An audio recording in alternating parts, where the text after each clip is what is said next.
Hey, boot it off, my boy. Hello, everyone, and welcome back to another episode of the Uncleanables Podcast. Today, we are joined by Ryan from Kirbside Cleaning. So it's a special episode where we're going to interview him, find out what he's all about, where he's come from and where he's going. Welcome, Ryan. Welcome. You excited? I'm a bit nervous, actually. Why? Don't know, I'm normally the one asking the questions. Bring out the evidence. We got enough on him. Are you here to meet a boy? Right, here we go, son. Here we go. Right. Cracking off. So let's go straight away from where'd you come from? Where was you born? Where'd you go? Cotton Eye Joe. Up to now. So That's enough. I was born not far from here, actually, in Rochford, next town over. Similarly to you, I was one of the last born in Rochford Hospital before they shut it. I don't know. Well, probably wasn't one of the last, but like one of the last years. Mm-hmm. Grew up in Shoebury for like 10 years. Then we moved over to Hockley, which is where we are now. Grew up 30 seconds from here for the rest of the time. Had a pretty uneventful childhood, really. It was we didn't move around a lot. Nearly moved to France when I was about 12. My dad got a job with a French bank when I was about 11. He moved to Paris for 3 months. We all went out there, done all the school tests and everything. Mm-hmm. Anyway, that didn't end up happening because my granddad got ill and I had terminal cancer. So obviously then that was like, we can't just up and go whilst that was all going on. And then that sort of fell through. So didn't do that. So cool story, but nothing, that didn't happen. And then school, I did do sixth form college. Funnily enough, in college, I'd done business, maths, statistics, and photography. And That's 4, yeah? Yeah, so you do 4 in the first year, and then so you get 4 AS levels, and then you drop down to 3. Yeah. So I dropped the maths. So I'd done business, photography, and statistics. The business, I only got a D. Really? Yeah. How long did you do them for at college? I actually done college for 3 years. So I started off doing business, psychology, statistics, and maths, which like sounds fucking mental when you say it out loud. But I didn't get on with the psychology, probably because I'm like a bit loose upstairs, and I couldn't drop it. They were like, study what, buddy? Yeah. Mate, you're Study the subject. me! Study you, bro! You couldn't. You're like still life, but you just used to talk in the corner. Everyone got excited when I came to a lesson. Hands-on experience with a real-life retard. He's like, I'm done now. Like, no, you're not, mate. You're part of this class. You're not even in school. Yeah, what are you talking about? You're 28 years of age. This is a prison. But you couldn't drop a subject halfway through the year and pick up something else, but you had to do 4 AS levels. Yeah. So in my second year, I had done my business, statistics, and photography. What did I do? Business, statistics. I dropped the maths, but then picked up photography as an AS level. So I'd done my business and statistics A levels in year 2, and then AS level photography. Then in my third year, I just done the photography. Okay. So I had like 2 lessons a week. So our school was weird. So we used to do 3 lessons a day, but they were like hour-and-a-half lessons. So I'd only have like 2 or 3 lessons a week in my third year. So I used to work at a fish and chip shop around going to college, it worked perfectly. But I still had a lot. Happy New Year from Clean Marketing.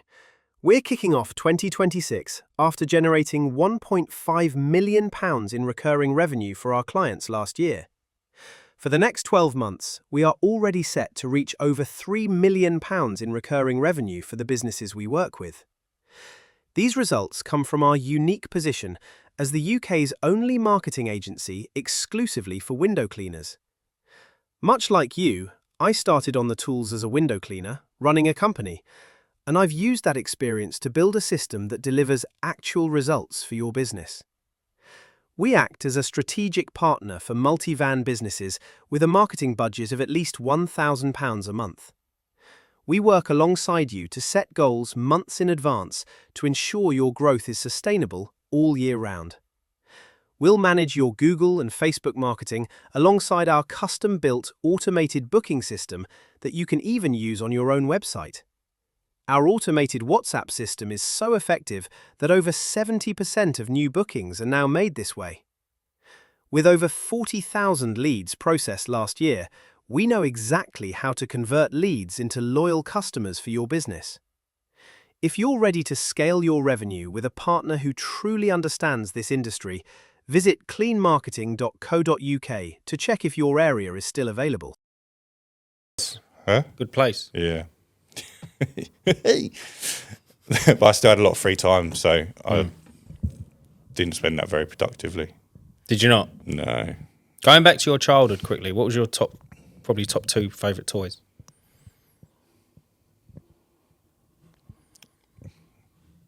I don't really remember, to be honest with you. Did you like your bike? Going out on a bike?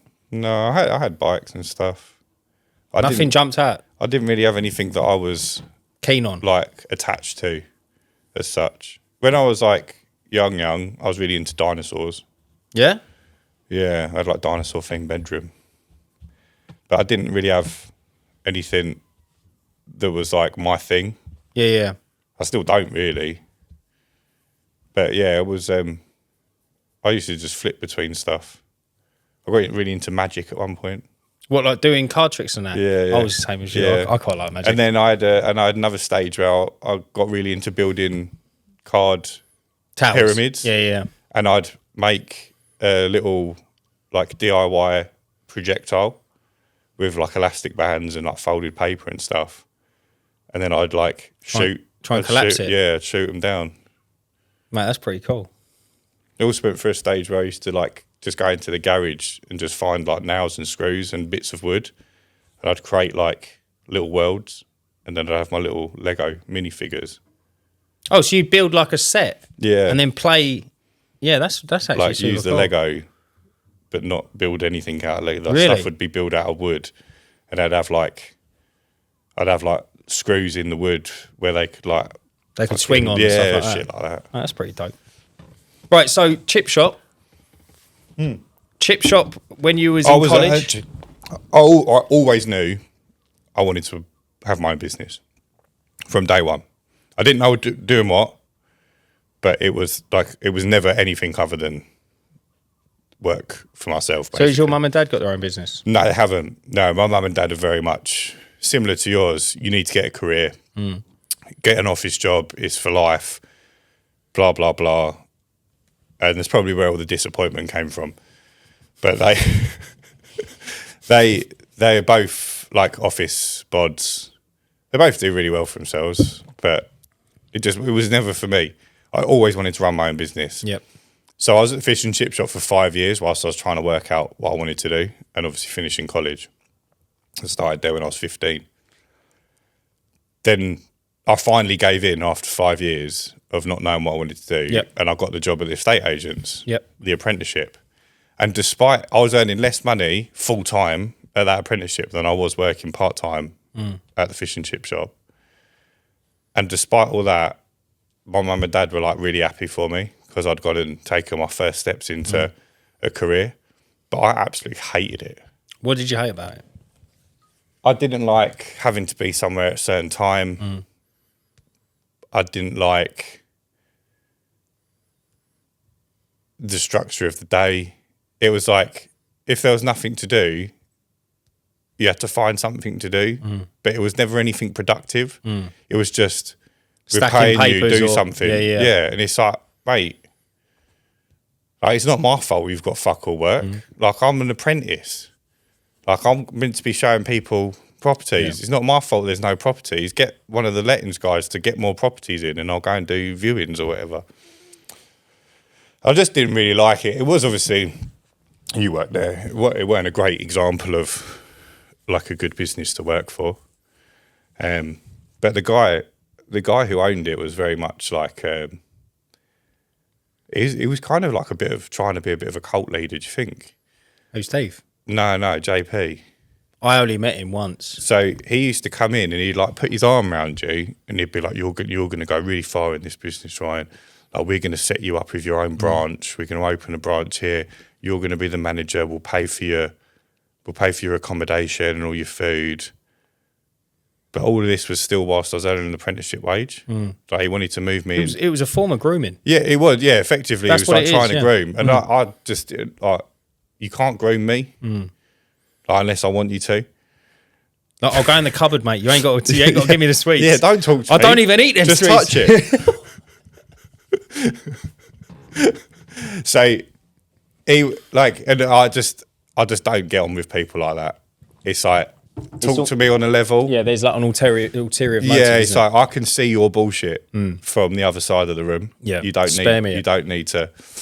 And I didn't like that. And coincidentally, my best mate, his parents did have their own business. We'll edit that bit out. If you've been watching the podcast for a while now and you're serious about growing your business, you need to head over and join the Uncleanables Discord. We've got 170 plus business owners inside, including multiple 6+ van operators, all sharing real advice, real numbers, and real experiences. No nonsense. It's just $14.99 a month, which is less than one window clean per month.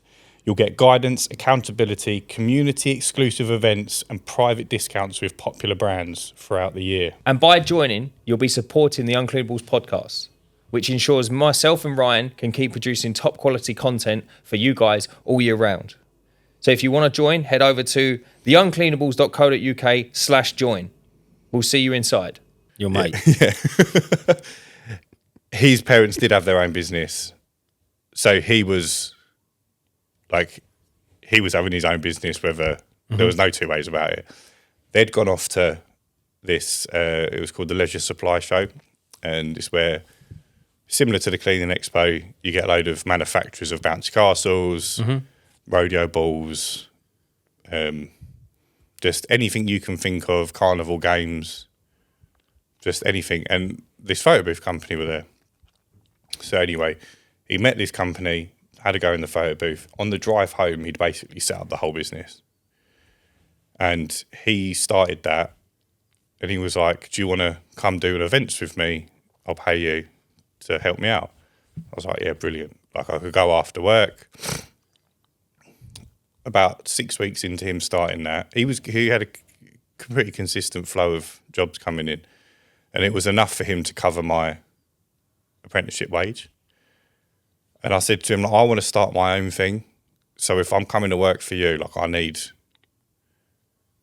a slice of the pie. Couple of points for me in it, for me to give up on what I want to do.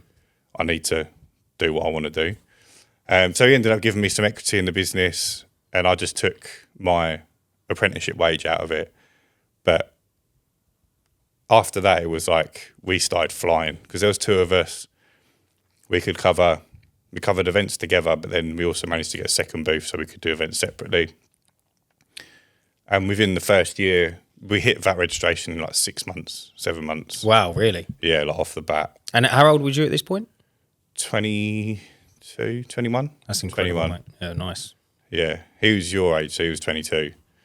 So yeah, by the time we ran that until I was 27, and we were doing 300 grand a year at that point, about 1,000 events a year, and that was my life. It just and I learned everything pretty much I know from that period of my life.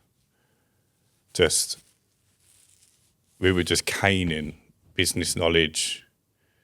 Did you do any other qualifications apart from college, or was that it? I'd done the apprenticeship at the estate agents was like customer service. Yeah.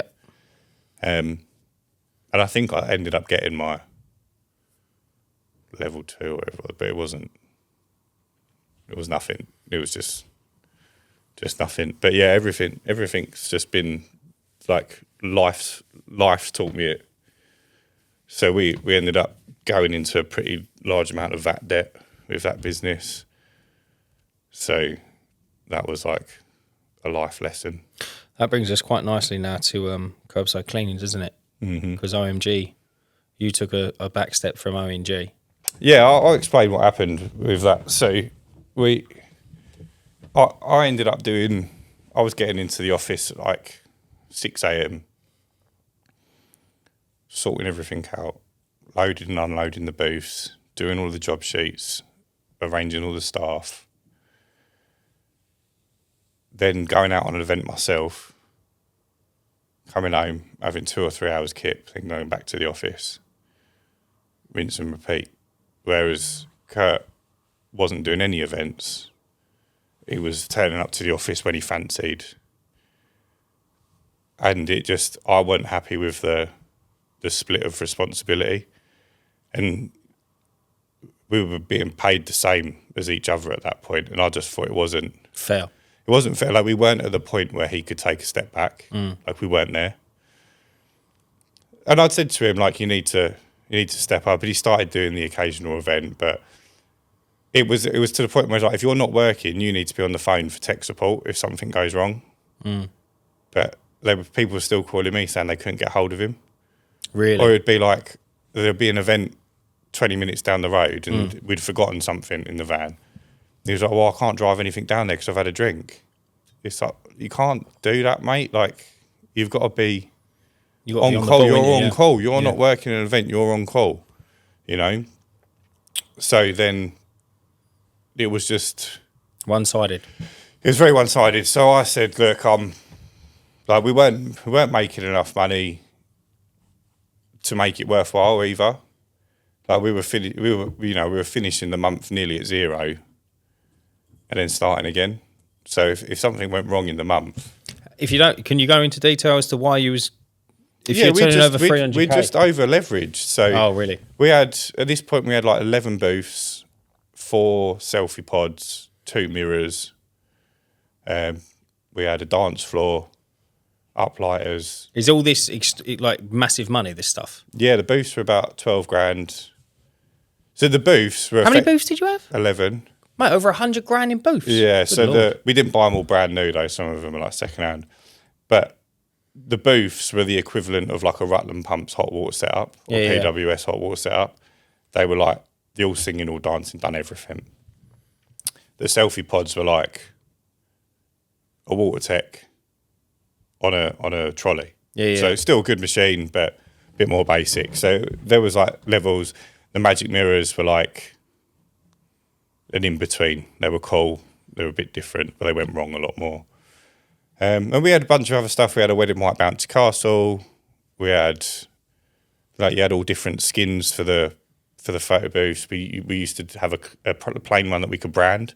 So if we were doing corporate events, we'd brand them up. And then obviously there was all the replying to the inquiries and everything. That cost money to market and everything. So we had all of that on finance because when we were just young and we didn't know what we were doing, but the answer to completing business and getting more work was to have more equipment to rent out. But the problem was with our profit margins. We were over leveraged.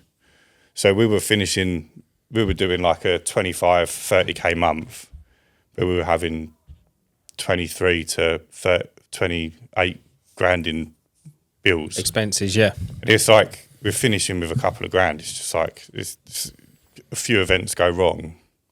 Now you're in the red. And you need to refund, or you need to buy a replacement skin because one's snapped or bent, and it's like there's no money left. So it's not even like we had these great margins that made it worthwhile. So I was just like, I need to step back and reset. So I was like, I'm gonna part ways. But where Kurt hadn't been staying on top of the day-to-day run-ins. When he took over, it was just a mess. He brought in one of the guys that worked for us, sort of said he ended up paying him 10 grand a year more than I was taking out of the business. Didn't run it properly. They decided to try and implement a system where you like basically just use people for hire. So one person went round and set up all the booths, and then you'd have someone from this app turn up and man it. But people weren't turning up. They hadn't been trained on how to use the machine, so some of them didn't even know how to turn it on. If the print media ran out, they didn't know how to change the print media because they weren't trained. And this was all going on in December, which was like a 60 to 80 grand month for us because we had a load of corporate work plus all the weddings. And they ended up doing, I think, 30 to 40 grand in refunds in that month. And it just tanked. So I said to Kurt, I said, look, you're not fit to run this business. You're now in a hole. We owed a load of money to the VAT man. I said, let's sell it. Just sell it and we'll move on. We'll start something else or we'll go our separate ways, whatever. Anyway, that sort of, he blamed me for leaving and him not being able to handle it. We fell out. But we sold, and then I took a booth and a van, and one of our corporate customers that was like an events company in London, they didn't want to work with the people that bought the business. They weren't very organised. So I said, well, I've still got a booth and a van. So for the next year and 2 months, I just done London events. I was doing like 3 to 4 a week, 400 quid a pop. Wasn't declaring any of it. Life was good for that year. Then COVID hit. Obviously, all the events were the first things to cancel. Yeah. At that point, I was like, I'm not going to go back to this. Ruby had just been born. I was coming home at 3 o'clock in the morning, creeping in the house. I didn't want to wake the baby up. Zoe had been up with the baby for however long, stressed. She was tired. I was waking her up. I was like, this ain't for me anymore. So I sold the booth, sold the van. Should have kept the van. The van was the bollocks. Really? Yeah, Citroen Berlingo, 70k on the clock, 13 plate. Just fucking the bollocks. And then just done fucking nothing throughout COVID whilst I worked out what I wanted to do. And then my father-in-law, I actually never met him, but he committed suicide before. Well, that's how I met my wife, because she was friends with my mum. And she came back to work after that had all happened, and my mum was her first customer. Oh, really? Yeah. So me and my ex had split up. I was back at my mum's, and I was like, just chatting to her when she came round, and I was like, if you want to go out for dinner at some point, just take your mind off it, do like a normal evening. Like, it was never anything like that. Do you just click people with daddy issues, mate? Yeah, yeah. Is that your flavour? Yeah, that's it. If you've got no dad, then... It'll just take you under his wing. You know what's fucking wild? 3 of my ex-girlfriends' dads have committed suicide. Really? Yeah. One after I split up with her. Mate, how mad is that? One, yeah, mate, one it's before. so much more prevalent than what you think. Yeah, yeah. I didn't find out about the other 2 until, like, years later, but... Bruv. Yeah, a bit wild. So then my sister-in-law and her partner at the time was sort of doing the windows, but they weren't doing the windows. They're just going out when they needed a bit of like top-up money, and they ended up losing a lot of the customers.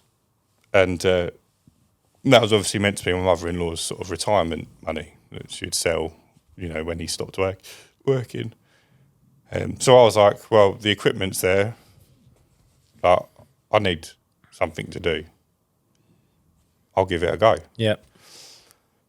So I went out and bought a van, took all the stuff out of his van, which had been sat there for like over a year at this point, doing nothing.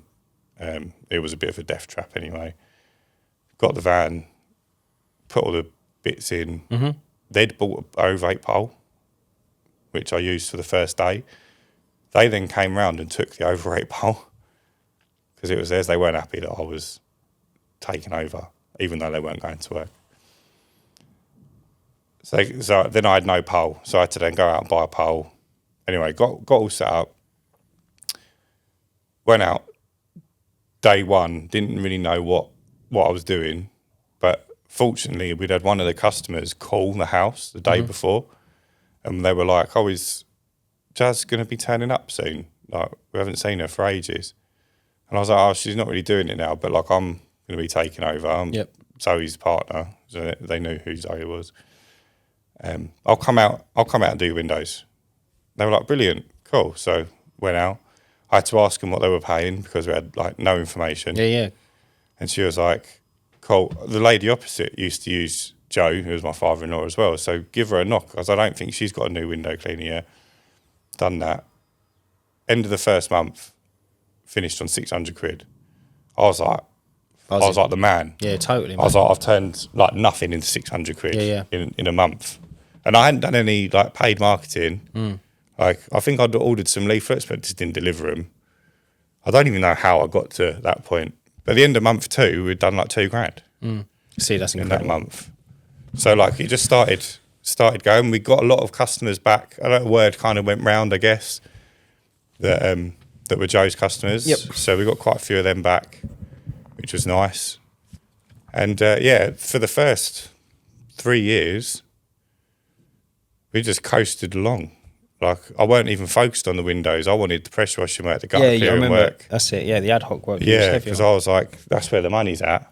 So, when you started curbside cleaning, did you have a bit of a 5-year plan in your head, or did you have a plan for the future? No. You hadn't. So, when you said you was coasting then, how has that changed since you've started the pod, and since the Discord's come along? So I think the first 3 years were just like word of mouth. I think I've done a little bit of like, I might have done a couple of adverts on Facebook for pressure washing, delivered a few leaflets or whatever, like minimal stuff that went in a couple of magazines. I've done Checker Trade as well. But when I decided to take it seriously, it was about the sort of time we started the pod. So I don't think the pod changed the business. I think the business shaped the pod more so. So this episode is sponsored by CleanLink. CleanLink poles are built for one thing above all else: rigidity. Less flex, more control, and less fatigue at height. They are designed for professional use and built to last, and that is why every pole comes with a 2-year guarantee. You also get a 60-day money-back guarantee. So at their cost, CleanLink will pay to have it collected completely risk-free. Use the code Uncleanables WFP, all capitals, for 10% off at the checkout. Head over to cleanlink.co.uk, which is CLEALYNK.co.uk, to get your pole today. It was, about September, not last year, year before. I was like, I'm never going to be able, like the house prices were just going up. I was like, I'm never going to be able to buy a house if I don't do something. Like I need multiple vans on the road. It's just never going to happen otherwise. So that's when I decided to start pushing it. I was like, I'm going to get everything ready and I'll start the ads in January. We started the pod in September. Then January hit. Is that right? It was late. Or was it an extra year? No, is that right? That is right. 2 years. No, it was the year before. Yeah. So for the first year, okay, maybe it was 4 years of coasting then. So that fourth year was just ad hoc work. Yeah. We did add the roofs and stuff that year though, so that was quite good. But we got to 120 grand a year turnover, like with just the ad hoc stuff. Right, so, okay, no worries at all. What's your, what would be your best 3 albums that you take to a desert island? Really switching it up here. Yeah, mate, mix it up. Best 3 albums, the UK Garage album, it's got to be done. What year? There's just an album. Just that's a like, mix? Yeah, a mix of the best UK Garage. It's Yeah, what I listen UK to in Garage, the yeah. gym, yeah. It's not so much an album, but a playlist. Is that okay? Can I give you a playlist? Yeah. The classic rock playlist on on Yeah? Apple Music. Yeah, that goes on when I'm like doing stuff. Just sometimes it goes on in the gym, depends on how I'm feeling. And then probably the busted Year 3000 album. Really? It's just fucking, there's levels, isn't it? Did it land? It's just great. I hear you. It's just great. It's hear just ya. happy vibes of a time before all the misery kicked in. When we had smiles on our faces. Yeah. So you had a very prominent following on YouTube, right? And it's very apparent that you're good on YouTube with your videos, right? So do you reckon YouTube came first and then the business followed? Or the business came first and then YouTube followed? So YouTube was like my main focus. Over Kirbside. Over Kirbside. But did you get into an industry that was aesthetically pleasing because it would do well on YouTube? Yeah, we were hunting for jobs to do for free that would make a good video. So like it was like the opposite of trying to build a good business. Okay, so let me rephrase it. If you couldn't earn any money out of YouTube doing this business, would you have started it? Yeah, the YouTube didn't start I see, until so I started off window cleaning. That was the first service. But then we bought the gutter vac, I think, and then I bought the pressure washer. I was watching people like Sid Partridge, Ben from Flawless. And there's a couple of others that were doing these videos, and I was like, if I could add another form of income into the business, like, makes sense, right? I'm doing the jobs anyway. But what progressed was, with YouTube's very, very difficult, right? So to get the followings, you need to do better and better each time. Like you need a bigger and bigger job or a dirtier and dirtier job. That's a better transformation. If you just do the same sort of bog standard transformations every time, people just switch off. Yeah, totally, yeah. So you need to be improving. But to find those jobs just becomes a bit more difficult every single time. And to the point where it's like you find a good job from a window cleaning customer, but they're not interested in having their patio cleaned. I've had customers that would make brilliant videos, and I've gone, I'll clean it for free. And they're like, no, I just don't want it done. I like it how it is. Really? Yeah. So you can imagine, like, you're trying to be consistent and put out a video a week, but to find that one video a week, you've got to find something slightly better or just as manky as as the last video. You can't really do something that's not as bad, or it's just got to have something about it. You're slowly climbing a ladder, aren't you? Yeah. Yeah, and you've constantly got to be better than the last video you put I out. personally think once you hit... So what Sid done, which was very clever, is he switched to more of like a vlog style. Mm-hmm. So he gets less views, but it's more consistent, right? Mm-hmm. It's easier to put out a weekly video because you can include jobs that are sort of slightly below like average with how good they are as transformations. Mm-hmm. But it's not really about that. And then you've got someone like Ben from Flawless, who's transitioned into like the full property makeover sort of thing, the DIY SOS style of video. So they've migrated into something else. They found their niche. Yeah. But you can't. Not everyone can do that. So like Sid was doing the pressure washing videos for a number of years, had a fairly big following. So now he's got people that want to know how his day's going. Whereas my videos, although they've done all right, and I have got people, like I put out a video this month, and I've had tens of comments saying like, welcome back, we missed you and all this. Like I have got people that want to know how you getting on, how I'm getting on, but not enough to consistently bring in enough views to pay me a half decent amount of money that would be worth the amount of effort I'd have to put in. And it's like, I think once you transition into that with YouTube specifically, your viewership changes.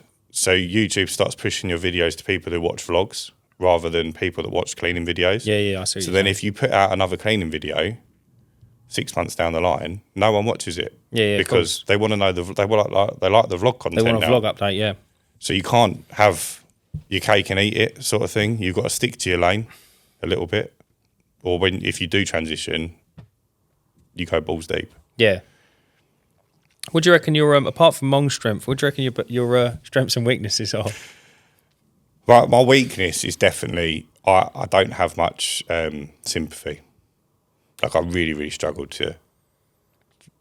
I just don't have sympathy for people, unless they're like something genuinely bad has happened and they're like Saint Teresa.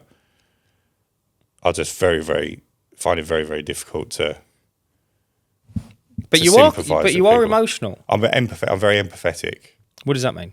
That means I feel your anxieties, your sadness. Oh yeah, on behalf. I of get someone emotional when you talk about your dad. Yeah. But like, I cannot feel sympathetic about the situation because it's like it's made you who you are. Yeah, I see what you're saying. I can't. My brain just doesn't let me feel that emotion. But I feel very empathetic.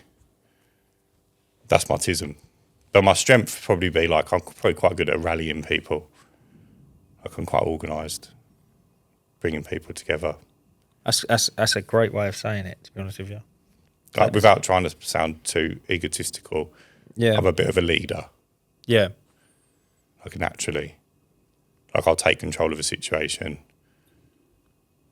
and I'm quite good at just confidently doing stuff. Do you reckon if there was like, if you was in a cinema and it like you open up the door and it was all full of smoke in the hallway, you'd be like, right, listen, if everyone listens to me, I'll get you all out. Yeah. I'm quite you like do that. something like that. I'd sort of take control of a situation. It's like it's funny. It's not funny actually. Ruby fell over when she was little, and her tooth went through her lip. Oh mate. Or something. I can't remember where it was. It was her chin. She hit her chin on the floor and busted chin. The force of her hitting her chin on the floor split her chin open. Yeah. And it was bleeding quite badly. But if you've been around someone bleeding, you get used to it. Well, it's not this. Unless you've seen someone like lose more than 2 litres of blood. Yeah, I know what you're saying. Like that's when you know shit's about to go bad. Yeah. What looks like a lot of blood isn't always a lot of blood. Yeah. So she was bleeding a lot. Everyone was panicking. Like it was like Wild West. And I'm like, I'm just being really calm. Like I've grabbed my wife and I've gone, shut the fuck up. Yeah, you're making it worse. Yeah. Just sit down. And like then she's all calm.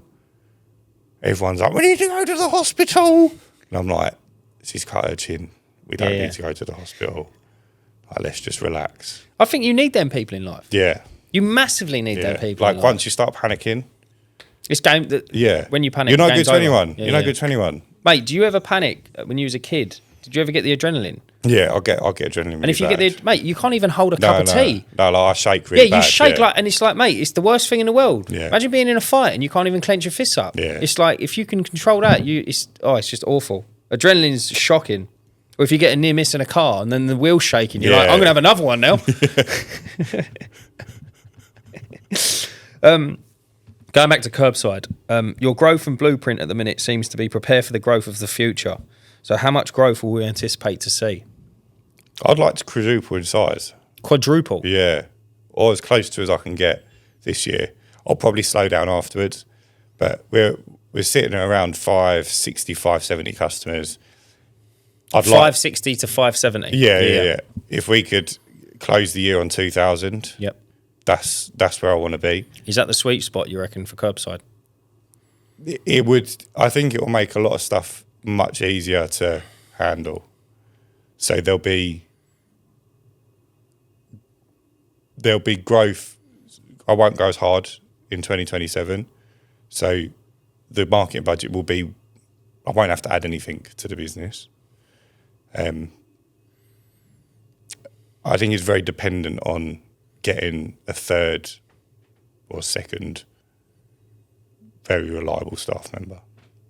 If I can have a core team of 2 plus me that I can almost rely on with my life. Fall back on, big time. Then that third staff member, if they're a bit flaky, it's not so bad because the other 2 plus me will pick up the slack whilst we find a replacement. But I think it's going to be very difficult for us to have 2 flaky and 2 solid, if that makes sense. So yeah, we'll see where we get to, but if I think I'm not going to be able to have growth like this again, I'll be too big. I mean, we'll close out the year on 1,500 minimum, definitely. Why do you not think you'd be able to grow? No, we will be able to grow. Just not. I'm not going to be able to quadruple. I'm not going to be able to go to from 2,000 to 8,000. Yeah, but you can definitely go from say 2,000 to 3,000, couldn't you? Yeah, but I think that's pretty. Do you reckon that's flogging it? That's only a 33% growth, isn't it? Really? Yeah, but I'd still like. Or 50% growth. Yeah, 50. I was going to say 50% growth, and that's still incredible. Yeah, but it's not 300%, is it? No, that's very true. I would say, like, once you get to those levels, it's not realistic to grow. But we're not going to see you get to 4,000. We're not going to see max out 4 vans and then stop. No. You're going to keep going. Yeah, definitely. But I just think I'm going to go so hard this year. I'm going to need a year to just settle it all down, solidify it all, make it all a little bit more watertight. like a more secure foundation. You don't want to be growing off of sand, you know. No, massively. I don't know how this one worked its way in there. Could you ever see yourself loving me? Sorry, bro. Bro, I love you. I think that was for me, not you. Mate, I was laughing in my head. What's the biggest mistake you made in business? Or your biggest regret? And your biggest regret? I don't have regrets. I don't regret anything. No? I think there's no regrets. It's just lessons. But I've had a few mistakes.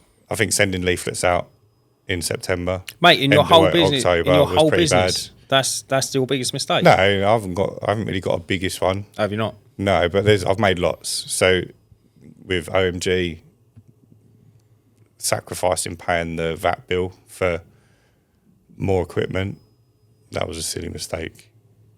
Like, you don't fuck around with the VAT man. They'll get their money regardless. Not doubling down on the window sooner, big mistake. That was probably my biggest mistake. Focusing on ad hoc work rather than the windows. I'm 5 years in. Could be a lot different, couldn't it? Abacus done 13,000, 12,000 customers in 7 years. Where could I be in 5? You know, I could be at 2,000 definitely.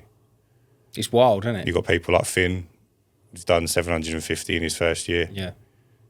If I'd seen the vision before, earlier on in the journey, things could be very different. I don't regret it, but that's just, if I had to choose something, that'd probably be the biggest mistake. Like, if you want to focus on ad hoc work, then that's fine. I think if you want a scalable business that's going to work without you in it, the ad hoc work is a very, very difficult way to do about it.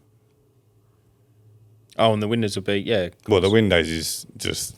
Every month it's there, isn't it? Yeah. It's like you lose one customer and you spend 30 quid and you get a replacement.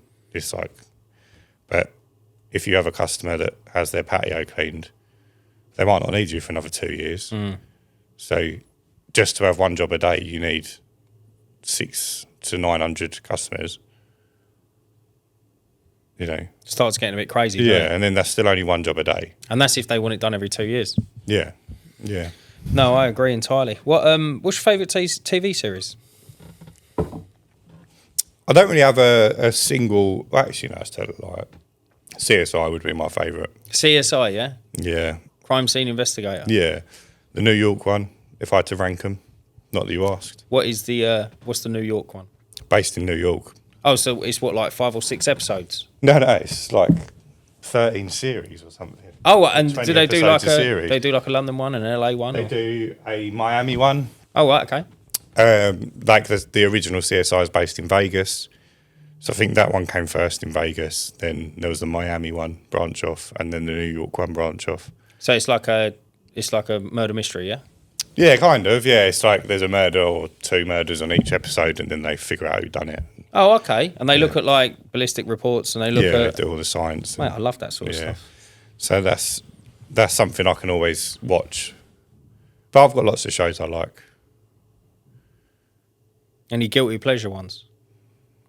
Babe Station. What series you up to on that? it's weird because like one episode can last like 5 hours. And it's just like the same bird jumping up and down. It's not much goes on. I think that LP stuck, mate. You need to give that a knock. Knowing what you know now, would you start over in Windows from school or another industry? No, I think I've learned a lot going the route that I've gone. I wouldn't change the route I've taken. Yeah, that's a very grown up way of looking at it. To be honest with you, I think everything that's happened in my life has brought me to this point. I think I'd be a very different person if I'd not done some of the stuff I'd done. Mm-hmm. And I always worried about, you know, that feeling like you get one day you wake up and you're like, I haven't lived my life. Mm-hmm. I don't think I'll ever have that feeling. Why? Because I've seen the world, qualified scuba diver. Qualified muff diver. Yeah, register offender. That, look, you know what I mean? Like, there's not really much that excites me that I haven't done. There's lots of stuff that doesn't excite me that I have done. But it's, you know. Do you look at it thinking that your cup of enjoyment is full? Or do you look at it thinking that your cup of enjoyment is just now you know what flavour you like? Because I think it's quite an interesting thing when you say... it's an interesting point you say when you say, I'm not going to have a midlife crisis because I've had a lot of fun and I've had the fun. But I don't think... I think a midlife crisis comes from people that never had anything, haven't achieved something that they wanted to achieve, and then they bounce back onto something they can achieve. So they didn't. Oh, you think it's like a knee-jerk reaction? Yeah, they didn't follow their dreams. So they're in a fucking miserable job. So they've gone and bought that big shiny red sports car that they wanted. You know, or it's like, oh, I didn't travel, you know, these countries and shag a load of birds in my 20s. Yeah. So I'm going to get a motorbike because it makes me feel cool. See, I thought it was the other way around. I thought the people that settled down outside of school, like got a partner in school, settled down, got married, had kids, never experienced the promiscuous life, then loses their mind if they ever get divorced and then go out and like tries to claw it all back. Yeah, that is effectively the same thing because they've not done something that they wanted to do. But it's just, I think it's just very, like, especially with like the promiscuous stuff, it's just very shallow-minded, isn't it? It's extremely shallow-minded. Like, I'm very grateful for my wife. I'm not saying that. No. I'm just saying, like, I have a high sense of understanding. Like, I'm not primal in that sense. Yeah. Where it's like, yeah, obviously I think birds are fit, but I'm not going to risk what I've got. Just for that. What I might be able to have. Yeah. And I think that helps in business as well. It does. It's like you just have a little bit more of a level head. Like you need to know what you've got. Quick pause in today's episode for any brands or businesses looking to reach 16,000 monthly listeners in the UK. The Uncleanables podcast reaches a highly targeted audience. Around 90% UK-based males made up of window cleaners, exterior cleaners, van owners and growing business operators. If your product or service is aimed at trades, small businesses or operators in the UK or maintenance space, our sponsorship and ad slots put you directly in front of decision makers who actually want to spend money in the industry. To find out more, head over to the uncleanables.co.uk/sponsorship. The link is in the description below. Fill in the contact form and we'll send over our advertising price list and available options. Right, back to the episode. It's nice to want more, but you need to know where your chips are stacked. If I can just interject, it's massive, I think, in business that I've noticed, because it means you're not run by your emotions. Yeah, exactly that. And if you're run by your emotions, like that's how geezers get in fights. Yeah. It's like, dude, like, just because he pushed in front of you doesn't mean he's like coming at your masculinity. No. He just bumped into you. It's like, don't get ruled by your emotions and hit him. It is insane. I think that's a big one. Being ruled, that's exactly what it is. Yeah. It's like you say something to someone who's cut in front of you. That happened in a supermarket in Manchester somewhere. Guy's just been put down for manslaughter. I see that. He slapped someone, didn't he? I don't know what happened. Bloke, he cut in. Bloke said something. Bloke's gone to his car, put a balaclava on, and come in and stabbed him to death. Oh, no way. I didn't see that. Yeah. Mate, that's awful. But it's like, mate, you're just going to get served 30 seconds later. Like, and now you've lost your life. It's unreal, isn't it? Because you let your emotions dictate. Get the better of you. Yeah. You seem to be very tech-minded, and that's why I asked about your toys when you was a child. Not in a weird way. How is it you've ended up doing such a manual job? Honestly, I couldn't tell you. Really? Yeah, I've always been, like I said to you, I'd go to the garage and like, I'd build stuff to play with. Yeah. So I've always been that way, but I also learnt from an early age that like the world is ruled by technology. So learning how to use a computer is something that is always going to be useful. It's like even stuff today, it's like I know whether something's not working or whether it's something that I'm doing wrong. And knowing the difference between that with a website can be huge. It's not. I don't think I could sit behind a computer. You don't think you could? No, I don't think I could. I'd have to. I can't do it. It's funny because, like, out the two of us, I think you're. I mean, it's not hard to obviously be intelligent on a computer next to me, but you are seriously tech-minded in my head, anyway. Compared to you, yeah. But I don't think I'm. You don't I'm think probably you're a little bit above average. Really? Yeah, mate. To me, you're like a wizard. But it's stuff like I went through between selling OMG and then COVID shutting down the booth stuff I was doing. You had a business there? Yeah, I had another business that was affiliate marketing.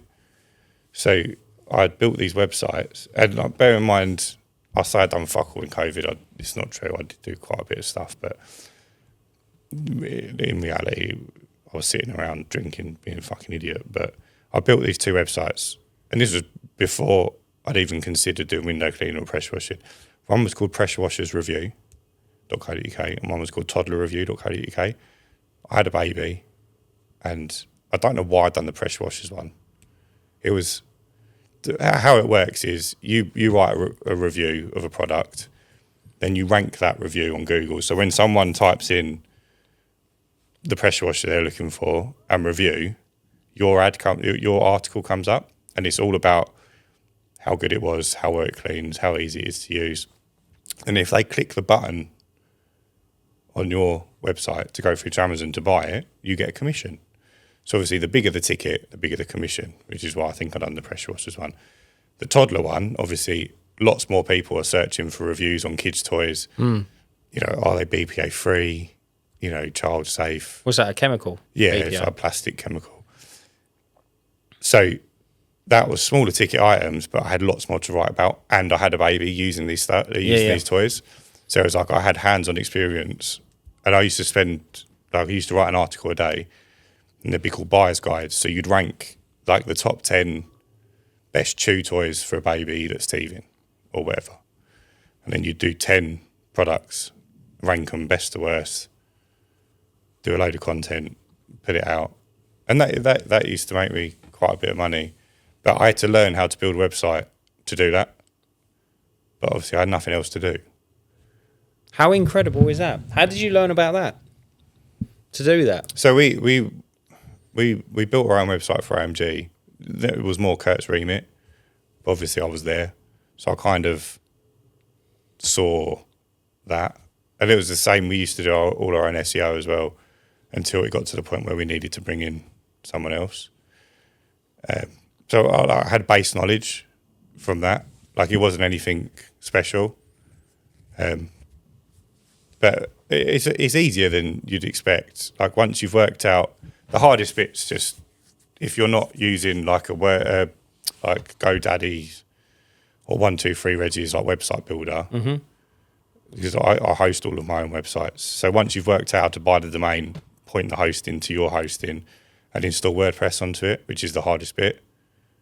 Once you've done that, it's fairly sort of drag and drop nowadays. Is it? Yeah, it's not as difficult as like you could do it. Build the website. You could build the website. You know, sounds interesting. It's not crazy difficult, but just stuff that, and that saved me a load of money, right? Because to have a website built, It costs a lot of money. Yeah. At least 500-600 And quid. then I was using people on Fiverr to write articles for me, so I could add as much content as quickly as possible. But that was costing me money. So the website started off making like 30 quid a month or 60 quid a month, and it kept going up. I just used to use that money to pay for content, and then I'd be writing my own content as well. Mm-hmm. And I think when I sold it, it was making about 1,800 quid a month between the two of them, which was lovely, especially during COVID when nothing was going on. But Yeah. I sold them to start Kirbside because I was like, I need to decide what I want to focus on, and I can't have focus on both. Google were doing a load of updates as well, where it was like penalising these buyer's guides that we were effectively giving reviews on stuff we hadn't used. Yeah. So yeah, but I did have someone send me a baby monitor to review, which I sold to a friend of mine from school. Really? Yeah. And now we get loads of people send us stuff to review. And now, yeah. So effectively, what I was doing was just like Mould in the future. it was just like a text version of what we do now. And the last question, mate, for your interview Mm-hmm. is if you could have a dinner party and have 3 guests or 2 guests or 1 guest, alive or dead, who would you have? I'd pick you, mate. Really? Yeah. All right, what about the other 2? No, I'll just have you. What, just me and you having dinner? Yeah. Mate, we'd have a good time. We would have a good time. I don't know if I'm going to have a good time with someone I don't know. Is there anyone in history that you look up to? Or Probably. They're probably cunts. That's very real true, life. mate. Yeah, that is very true. It's very easy to like someone when you're only seeing their best bits. Like someone like Charlie Sheen would be pretty good because you've seen him at his worst. He's still alive. Have you seen his thing? Yeah. Oh, mate, how wild is it? Yeah, mental. How mental is it? But like everyone else, like you only ever see them, you know.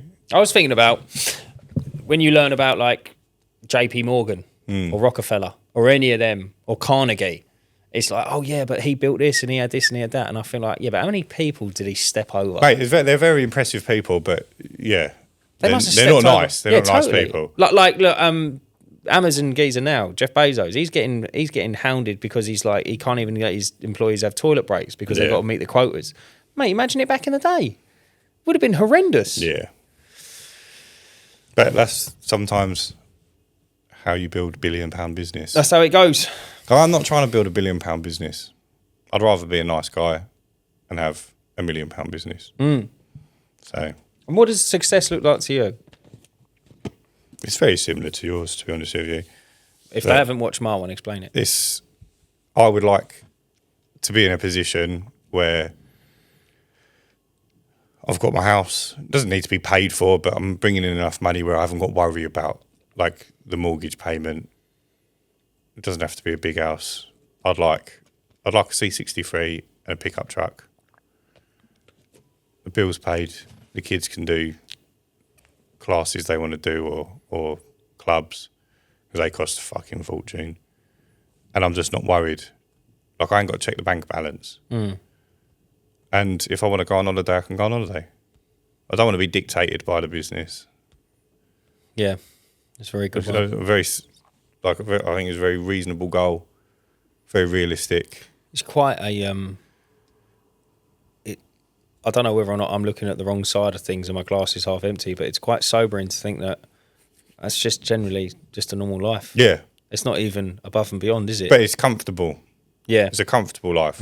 I don't want to have the big 4-bed house, the flashy new car, and be worrying that is there going to be enough money for me to pay my extortionate wage because I've got extortionate outgoings. But that's stress for me. Like I don't like that. That is my idea of hell. Like I just want my life to be manageable so I can focus on building the business. Like the business will always grow, but my personal life has to take some kind of amount of energy, right? You can't just ignore it. Like, I don't pay myself at the moment, which is fine for the situation I'm in now, but I can't do that once we've got a house or the kids are a little bit older and they need X, Y, Z. So as long as all that stuff's covered, I don't need to take more than I need. Just get everything covered. If you won £5 million, Yeah. right, genuinely, not a million, because a million's not enough. If you won £5 million, how would your life change? It wouldn't. You'd still come down here I'd and buy work a on house. Curbside. I'd buy a house outright. Yeah. I'd You get could my have your C63. C63 and my pickup truck. You've got everything you just said. You've got it now. Yeah, and the rest would sit in the bank, or I'd probably invest it in something. And you still... I'd probably put £1 million in the business account. Mate, imagine how good that would look. I'd just play this business on fucking Steroids. life easy mode. Like it would be this like when I play games that are like role play games. So like I play a bit of RuneScape or anything with like a trading feature. I'll try and make good money. Like that's what I try and do. So if I didn't have to worry about the bills being paid at the end of the month, like you could just ramp up. I could just buy one of those big fuck off units over there. Yeah. Set up 10 vans. Yeah. Have a 30 grand a month marketing campaign. And just wait for them to be filled. And just fucking go ham. How much fun would that be? It's the fun comes in not worrying. Yeah, I think you're right. It's not like I enjoy building businesses. Like this is my idea of fun. But when at the moment cash flow's good, profit margins are good, I'm not that worried. But if it gets to the wire and starts getting a little bit close, that's when I'm not going to start having such a good time. Do you know what? That's actually a very, very, very, very good way of explaining it. Because I've never, mate, that is great. That totally makes sense now in my head. Yeah. Like if you're struggling and you need to grow your business, you're not going to have a good time. Like if there's a need in there where it's like, I need to earn 10 grand a month more, or like my house is going to be repossessed. Like that's a different kind of stress. Yeah. I totally agree. And that's when it's very hard to see the fun side of things. Yeah, that's like then you resent the business because it's put you in a shitty position. It's almost like you just end up in a like the fucking washing machine of doom, didn't you? That's exactly what happened with OMG. And you just go round in circles, but you never... We were working to pay the bills. Like we had to get X amount of work in that month with no issues to pay the finance. Otherwise, like you lose 1 month and it's game over. There's a... I might be digressing now. There's a author called George Orwell, and he wrote... I haven't read his article on it, but he wrote about in the Victorian England, there used to be workhouses, and the workhouses done you a deal where you could stay the night. Not in luxury, you could stay the night out, basically out of the rain in a stable. And in return, you needed to do an X amount of work for them, right? So what people would do is they would go to this workhouse, go, I'm homeless, I'm going to get out of the rain, I'm going to go to this stable, I'm going to stay in this factory. In the morning, I'm going to wake up, and if he wants me to make 400 candles, I'm going to make him 400 candles, and then I'm going to go out and get a job, save up a bit of money, carry on, yeah? What people found is that the quotas they set them never allowed them to do anything else. No. And then, right, so it's 8 o'clock at night. You've just finished work. You're not going to go out and do 2 hours, are you? So just stay the night, wake up, and then do it again. Same again tomorrow. And then that just turned into a life. And it's just like you're just in the fucking washing machine. That's effectively what happens to people who work 9 to 5. They get Never the house, happens, they does get it? the car, they get the Rolex on strap, and all of a sudden, what they're earning is paying their bills. And they haven't got anything to do anything else. There's no time because they're working. They're leaving at 6 to get to work for 9 and getting home at 7. And it's like, what are you going to do? They've got no motivation because life's not being fun for them. You got to enjoy it. And also, if you don't enjoy the process of building your business, then you're going to resent it when it's there, and you're not going to want it. Definitely. Mate, that was fire. What a way to see out that episode. Come on. Mate, I'm going to leave it there. You happy? Yeah, I'm happy. Mac and Josh should be here in 5 minutes. Guys, Perfect timing. Thanks for coming back for another episode. I've been Dan. I've been Ryan. And remember, Stay cleaning. I'm going to piss myself.